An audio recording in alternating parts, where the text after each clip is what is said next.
All right, folks, welcome back. Happy Monday. I hope you had a good start to your week. It is cold and wet here in North Texas, and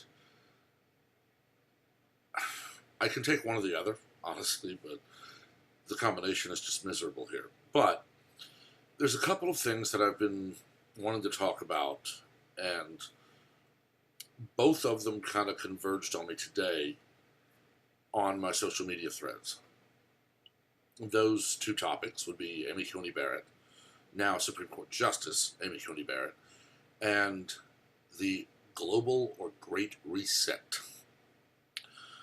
Before I get further, make sure that you go on and subscribe, turn on notifications, share the video to widen the conversation, and because I want to know what other people think on this. The first and foremost here, as if you watch television, you'll know that just a few hours ago, the Supreme Court voted 52 to 48 to confirm Judge Amy Coney Barrett as now Supreme Court Associate Justice Amy Coney Barrett, with only one Republican, Senator Collins, deciding to vote no. All other Republicans voted yes, all Democrats voted no, proving to me that their goal is to reshape the judiciary to do their bidding. I've talked about this in the past. I've talked about it in other videos. We currently have a judge on the bench in the General Flynn case telling the prosecution they're not allowed to drop the case. Quite literally ordering the government to prosecute someone because he has decided that the case must happen. We've seen judge after judge after judge in the last few months uphold things like, we can count votes for 3 weeks after, or we can count votes for a month after. I was honestly surprised that the Michigan Supreme Court actually told Gretchen Whitmer that she could not rule as a tyrant. But that's one out of who knows how many rulings. This is, quite honestly, not in any way what the media and the Democrats are crying about. It is not unprecedented. It is not something that must be delayed until the election. There have been multiple instances where a president running for re-election has nominated someone to the Supreme Court. There's actually an instance where a Supreme Court justice stepped down to run for president. He was replaced before the election. You see, the Constitution doesn't say the president shall, except in election years, nominate vacancies for the federal bench. It doesn't say that. It says the president shall nominate to fill federal judiciary vacancies. Not can, not may, but shall. 4 years ago, when the Republicans still held the Senate, we were treated to the Democrats all but screaming, we don't even need hearings, just confirm. You don't have a right to do anything but vote yes. Because after the very suspicious death of Justice Antonin Scalia, who was in no way old, he was in no way ill or infirmed or anything of the sort, mysteriously died, and no autopsy was performed,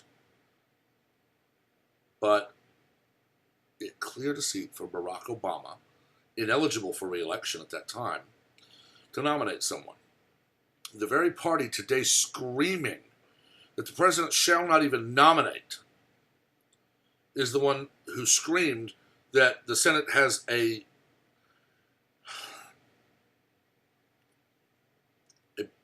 requirement to confirm judges, which is untrue. The Senate shall advise and possibly consent. They advised that Merrick Garland was not going to be the one filling that seat. Then we saw with Brett Kavanaugh the blatant attempt using a charge that any tiny little town police department would have said, there's nothing here, to destroy a good man. Blasey Ford couldn't remember when it happened, who was there, or where it happened. Only that it happened at some point in the 1980s, somewhere in her home state. She didn't know who else was there, but she knew Brett Kavanaugh was there. And the story changed and changed and changed. Her own witnesses said, no, I don't remember that. The Democrats demanded, we need another investigation. Back to the FBI, back to the FBI, back to the FBI. It got to the point where literally there were people joking, nominate Hillary so the FBI will finally investigate her. They didn't care. In 2017, about their duty to advise and consent, their goal was to ensure that no vacancy was ever filled by Donald Trump.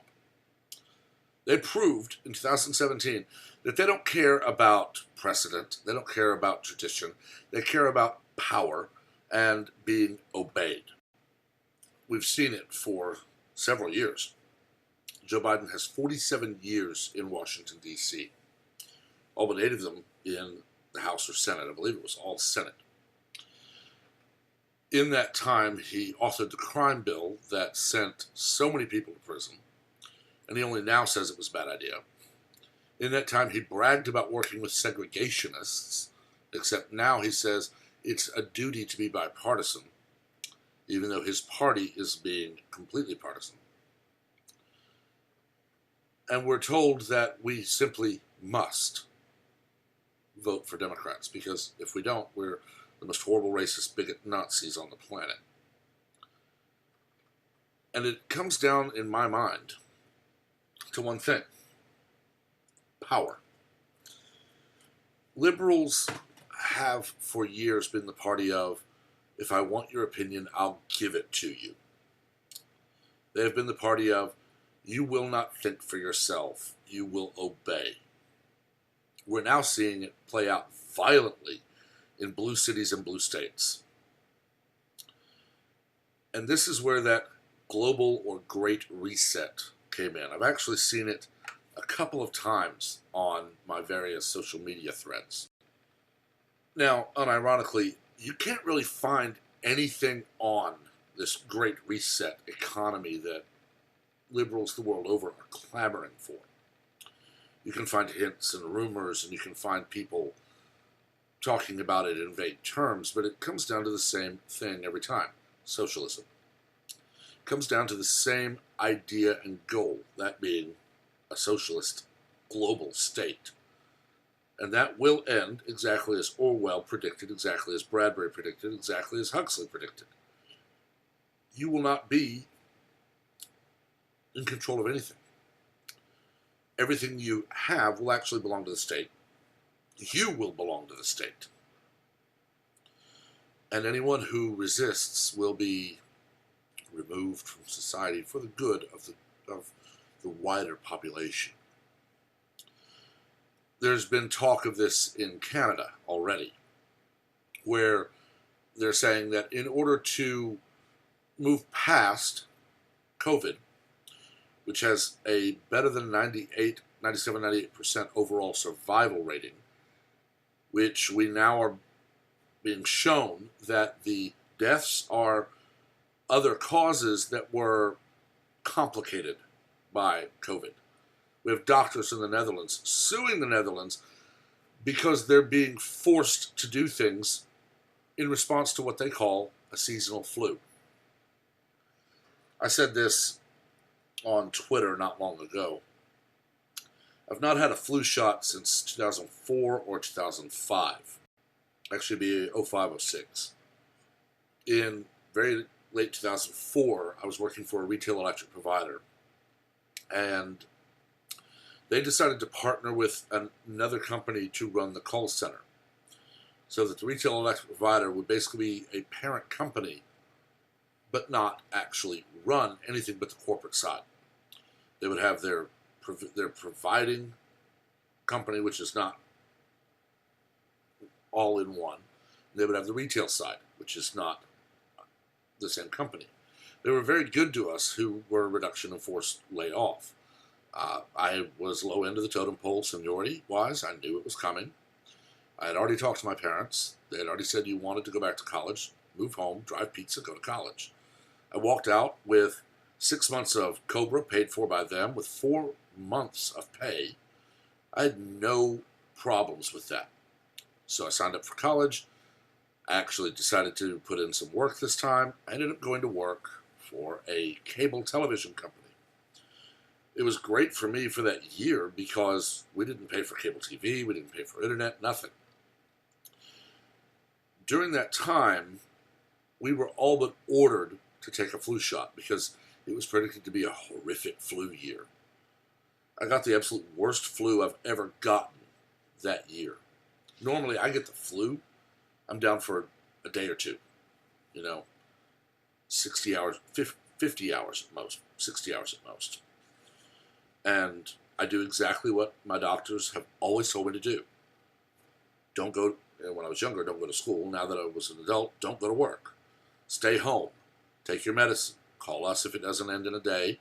Tylenol to break the flu, chicken soup, all that kind of stuff. Break the fever. So I was just doing that, and I never had more than a day and a half, 2.5 day flu. And I was fine, but this one took me down for like 5 days. I got a bad flu. The one year I got a flu shot. Haven't had one since, and I get basically a bad cold or a bad flu, for me, is a couple of days. I actually had one this summer. I had a summer flu in July when I was working from home. So this is the first time I've actually been able to actually go to work because it's 20 feet from my bedroom to here. And I was sneezing and runny nose, but I was still able to work. It was a mild flu. I think I was actually suffering for maybe 20 hours, 24 hours. Chicken soup, never had a fever, Theraflu, tea, lots of water. I was fine. But this great reset is going to be one where you are required to take a government-approved vaccine. You have no choice. The great My Body, My Choice party, the great left, no choice. If you refuse, you will be isolated. All debt will be forgiven, meaning that credit card companies will just be told you're out of business. Lending companies like banks will be told you're out of business. Send all your deposits to the government-run bank. You will be told that you no longer own anything. The world will be told this is how things are going to run. There will be no choice. There will be no elections. There will be no picking your leaders. You will simply be told these are the people in charge. You will do as they say. Anyone who doesn't will be removed from society. Anyone complaining will be removed from society.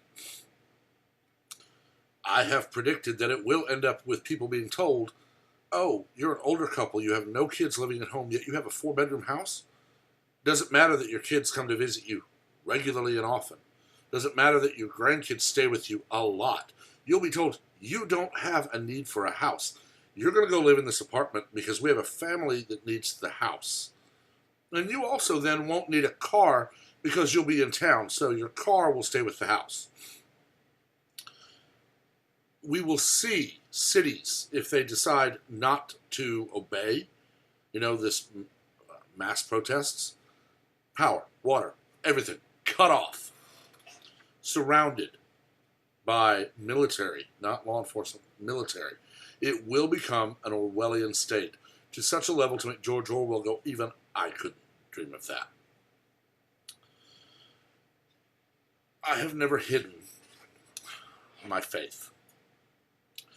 Not always been the best example of Christianity in my life, and I am doing what I can now to be the best example I can. But I personally believe that that will be the beginning of what Revelation commonly refers to as the Great Tribulation, a period of about 7 years. And I say about because it will begin slightly before that. We will have the rise of a very charismatic leader typically from what is called the East. Well, from the West, from the East, educated in the West. Typically, this would be a Slavic or Russo-Germanic area, or that is what is called the East. But educated in the West, this charismatic, seemingly caring and loving individual rises to power in their own country, ultimately rises to global power. They will sign a 7-year peace treaty with the nation of Israel. They will then rule. At some point it will be, you will swear your undying allegiance to that person, or you will be killed. You will not be able to buy or sell without that mark. Now, I know some are calling masks the mark of the beast because you can't really go buy or sell without them, but there are a lot of places you can. I go into stores here in my hometown and the surrounding area, and I see a lot of people not wearing masks. I see a lot of people who are listening to actual practicing medical professionals who are saying they're not dying of COVID. They're dying of renal failure, heart disease, kidney failure. They're dying of any one of a number of other things that was complicated by them getting a seasonal flu. If you have pneumonia, or if you have tuberculosis, if you have a heart condition, and you get a flu, it can really be a bad thing. It can really be deadly, and it is a lot of the time. But you didn't die of the flu. You died of the medical condition you have that was complicated by it. We see it every year. It's a horrible thing to lose anyone for any reason. But that's not a reason to lock down. If we look back at the Spanish flu, 108 years ago, 1912. Actually, I'm sorry, no, it was I'll have to look it up. It was 1912 or 1920. It was right around 100 to 108 years ago. We didn't quarantine and lock down the healthy. We quarantined the sick. We quarantined people who had Spanish flu.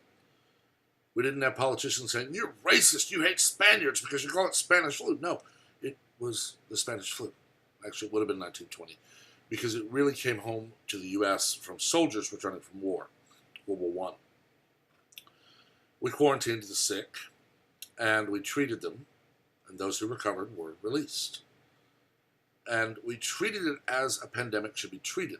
The sick are quarantined. They're separated so that they don't infect people on a mass scale.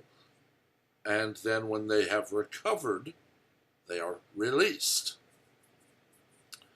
H1N1 in 2009. No one said a word when Barack Obama ordered testing canceled because, well, numbers were going up every time a test was run. We didn't lock down and quarantine and destroy the economy because of a flu virus. Yet we've had people since, God only knows when, warning of coming pandemics. Bill Gates, the much lauded college dropout who figured out a way to market an operating system and figured out he had to hire the best programmers he could find, is also a proponent of population control.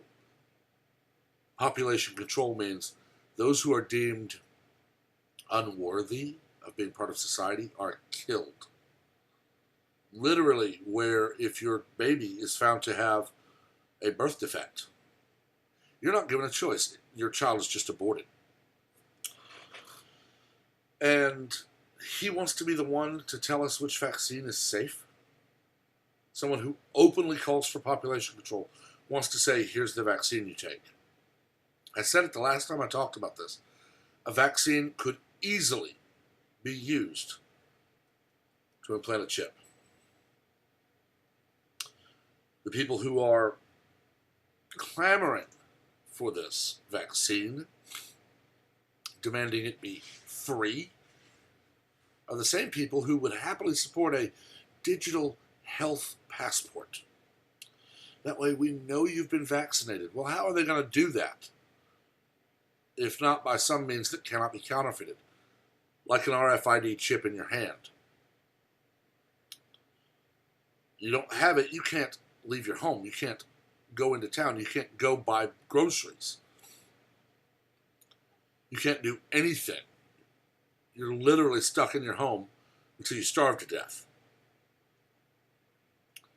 Now, I've said before, if I'm here when the world goes to hell like that, well, I'm not a prepper by any means. But I know how to build a shelter, start a fire, find root vegetables that are not poisonous, trap, clean, and kill animals. I could happily vanish into the woods. I wouldn't live the most extravagant life. I would not take any of my tech. I don't want to be tracked. I would literally become Grizzly Adams, living in the woods, untraceable, and just live out my life that way. I'd probably see it coming and go buy as many blank notebooks and pens as I could and just start writing everything I was thinking down in the hopes that one day someone might actually read it and believe it. And there are people who can do that, but not everyone can. Warrior Poet Society, a great YouTube channel, said that in a brown stuff hits the whirly device situation,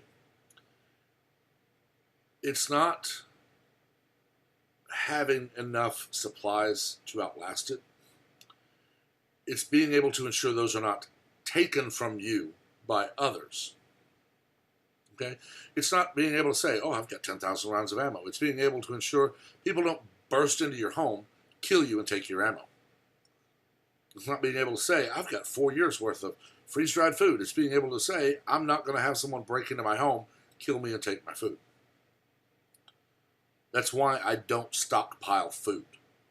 It's why I don't call myself a prepper.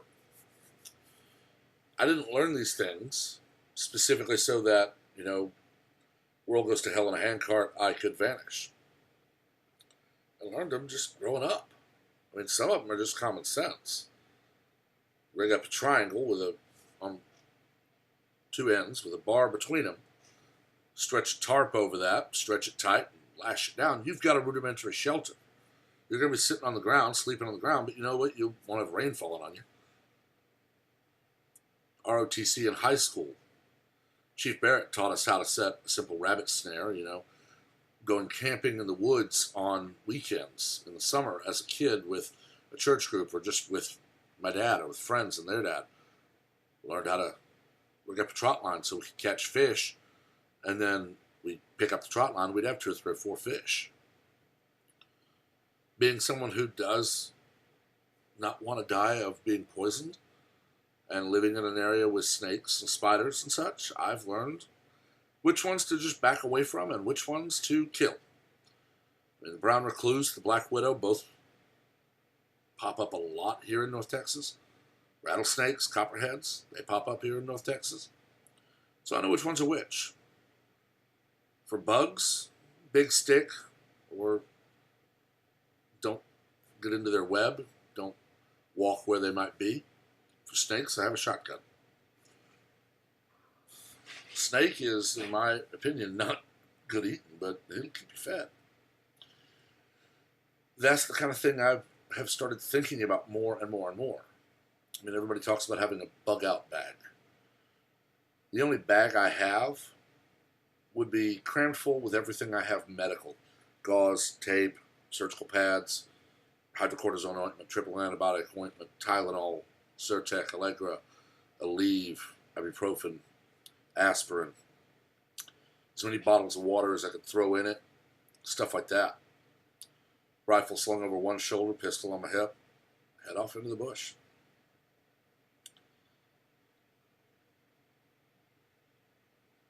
What I'm kind of scared of is that I see the world heading in that direction.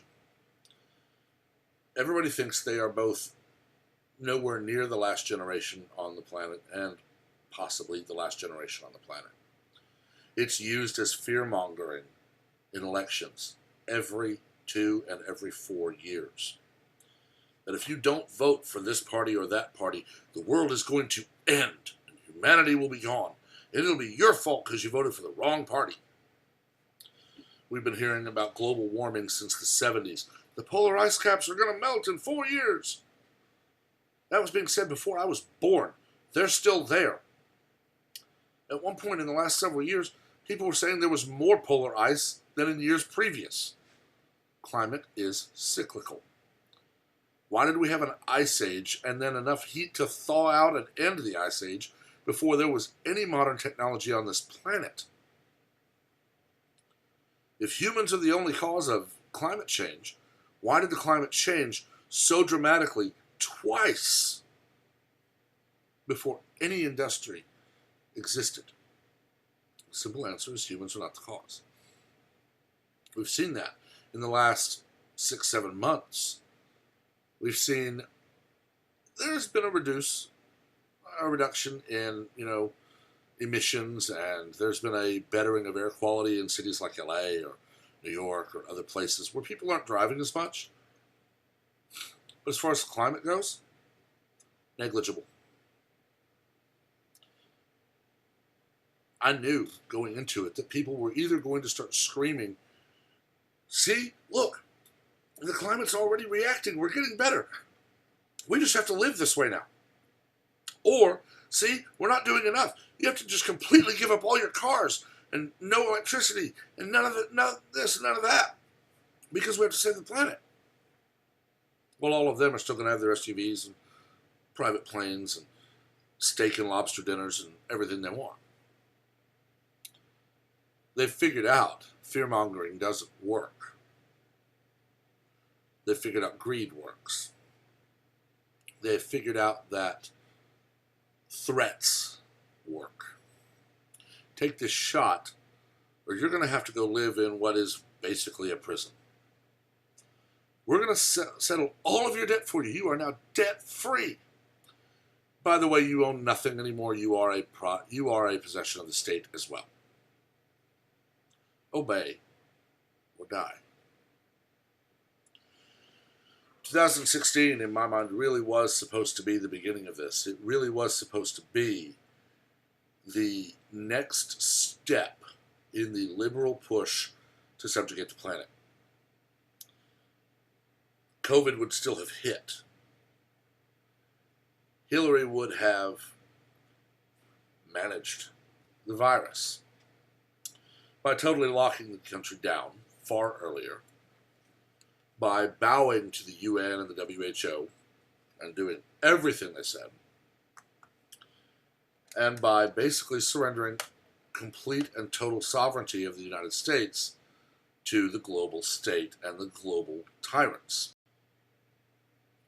We wouldn't have really seen any of those moves. There is one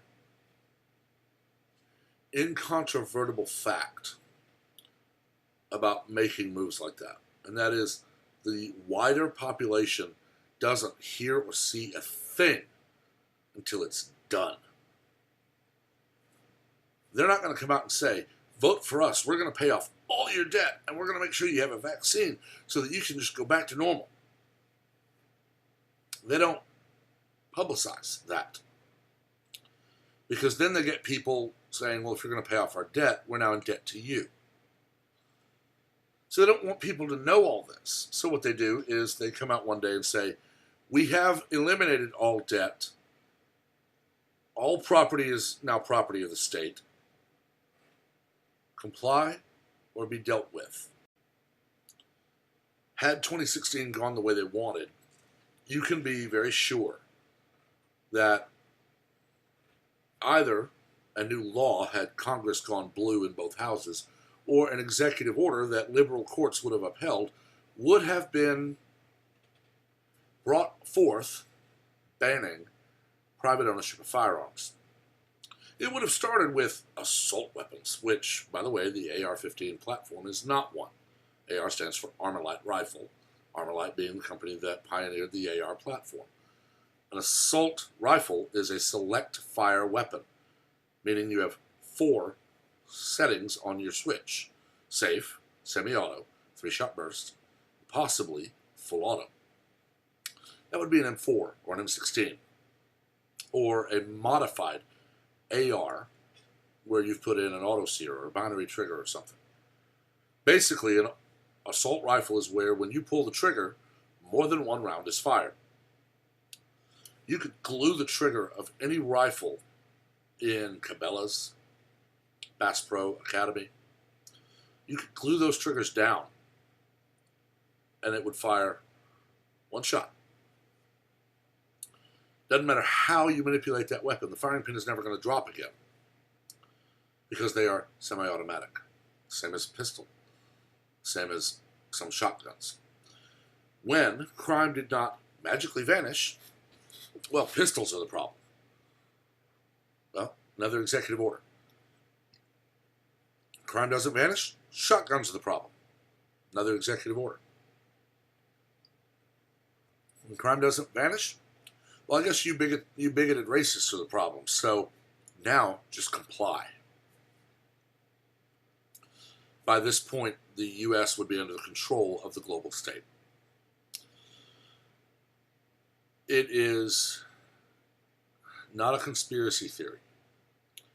We have people in Congress now openly saying that a global state is the best way forward, that socialism is the best way forward, that the complete and total forcible disarmament of all civilians is necessary. They don't even hide it anymore. Robert O'Rourke, I refuse to call him by his preferred nickname because he is Irish, not Mexican or Spanish. And his famous, hell yes, we're going to take your AK-47, your AR-15. No, Robert, you're not. The Second Amendment is not about hunting. It is not about sport. It is about defense from a tyrant government. A lesson we learned in 1776. And it is not restricted to black powder muskets, which,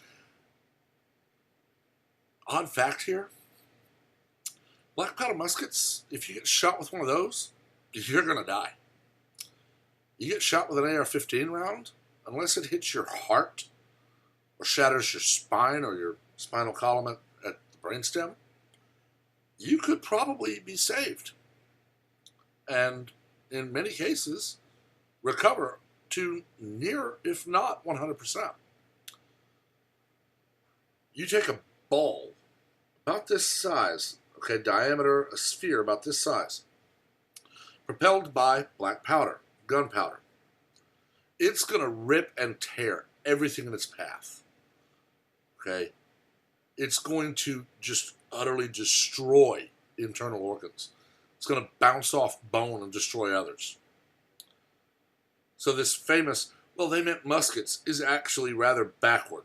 Muskets are more deadly because of the projectile they fire, because of how that projectile affects bodies. Okay, it's amazing the people who know absolutely nothing on a topic and how much airtime they get. And it's because the media is beholden to them. The media is complicit in their push to subjugate the planet under a socialist tyranny.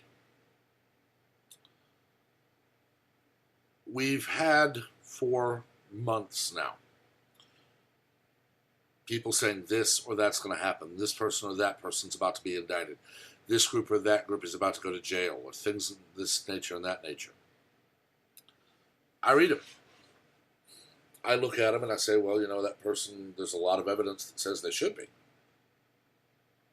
But as I said with the push for the Great Reset, or the push for this, that, or the other, none of we peasants or we plebs will hear a thing about it until it's done.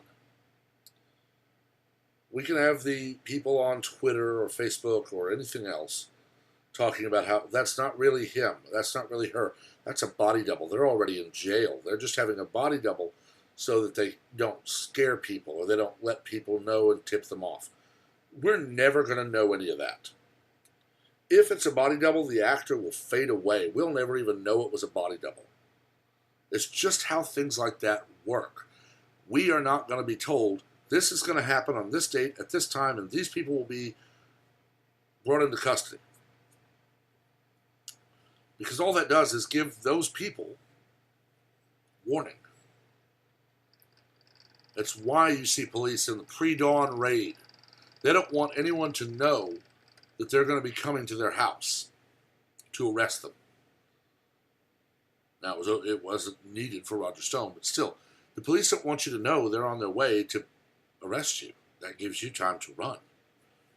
They just show up and do it.